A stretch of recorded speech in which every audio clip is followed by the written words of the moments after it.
If I could ever somehow manage to physically grab the internet as an entity by the lapels and shake it like it's a first-year Wii game, I'd also be shouting in its face, "Not everything can be broken down into equations!" I understand that this is A, a particular nerd culture fascination, and B, usually couched in the language of irony or parody, but either way it's been tiresome for a long, long time now. No matter how much math and empiricism might be adjacent to things like art, politics, social justice, human nature, spirituality, etc., you can't rectify every situation, especially where human beings are involved, with charts, graphs, spreadsheets, and peer review. Not everything has a light bulb moment answer waiting to be sussed out, and almost nothing can actually be solved by some ultra-simplified revelation doled out from a fucking TED Talk. The latest example of this is the New Year's burgeoning rediscovery and fixation of the Bechdel test, a bittersweet joke from one 1985 installment of a groundbreaking LGBT-themed comic strip by Alison Bechdel. If you haven't heard of it before, in the comic, two women discuss going to see a movie but scuttle those plans in favor of a night in when one of them explains that she has a personal policy for movie watching that significantly limits her options. She only watches movies where there are at least two women who talk to each other about something other than a man. The punchline? The last movie she found that applied was Alien, and that's only because the two women talk to each other about the alien, which is effectively genderless. Please note that the comic doesn't really suggest that anyone should actually live by this test, nor does it offer any kind of judgment on movies that don't pass it, save for some posters in the background riffing on popular action movie archetypes. Like the rest of the comic, now long overshadowed by the ubiquity of the test, it's primarily a moment of character observation. At first funny given the unexpectedness of the characters' entertainment proclivities, then sad at the realization of how limited the options are, but then happy when they realize they can just have a nice evening making popcorn at home.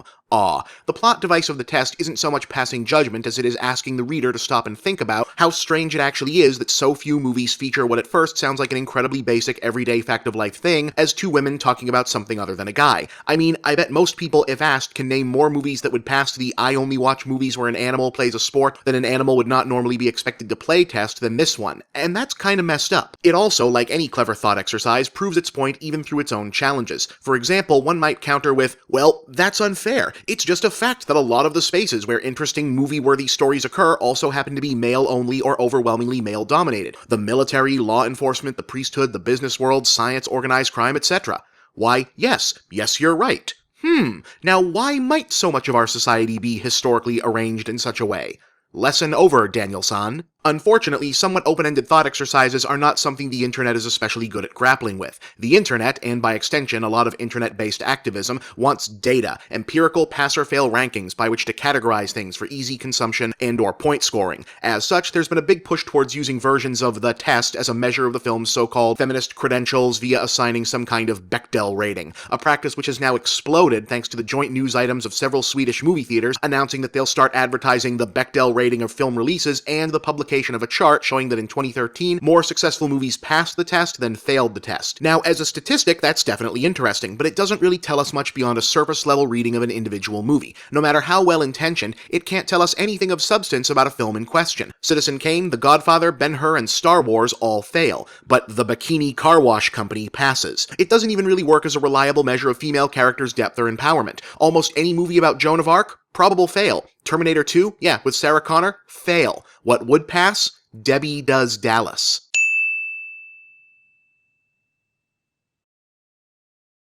I mean, just look at that 2013 list. The pass roster includes Drek like The Butler, Smurfs 2, Man of Steel, and G.I. Joe Retaliation. Hell, it even includes the inane Safe Haven. Yeah, sure, when the suffragettes were doing their thing, the endgame of equality was always definitely, without question, a Nicholas Sparks movie. Meanwhile, not only are there a lot of better movies on the fail list, there's also a concentration of some really strong, interesting, unique female characters. To fail these movies effectively means to fail, or even erase the impacts of Cloudy with a Chance of Meatballs 2's Science Whiz Sam, The Croods' full-figured action girl Eep, Insidious 2's badass granny ghost hunter Elise, and The Hobbit's Toriel. A character who was created explicitly to address the otherwise entirely male-centric nature of the material, even though it meant drawing the ire of hardcore Tolkien purists. And of course, it ignores Pacific Rim's groundbreaking heroine Mako Mori, whose awesomeness within the context of a movie that quote-unquote fails the test has inspired the push for a new, supposedly more useful and inclusive test. Amusingly, the requirements of the Mako Mori test, i.e. at least one female character who gets her own narrative arc that is not about supporting a man's story, also happens to be the requirements for simply writing good characters. How about that? that. What irks me the most about the faddish present-day overuse and misuse of the Bechdel test, again, however sincere and well-intentioned it is, and however demonstrably sexism and unfair representation remain a serious problem in popular culture, isn't that it doesn't work as a reliable measure and can potentially undermine good movies and good female characters, it's that it undermines the test itself. Back when it was better known as the rule or the Mo movie measure, the Bechdel test was, and foundationally at least remains, a very good measure and judge not of individual movies but of the movie industry and the culture that informs it as a whole. That an individual movie fails to meet these standards tells us precisely nothing about that movie, its characters, its feminism, or its overall quality. That a plurality, even a majority of movies fail and continue to fail is the important revelation to be had here. That original comic strip, on its own, handily laid out the case. It is provable and demonstrable that Hollywood and popular culture have a problem with female representation.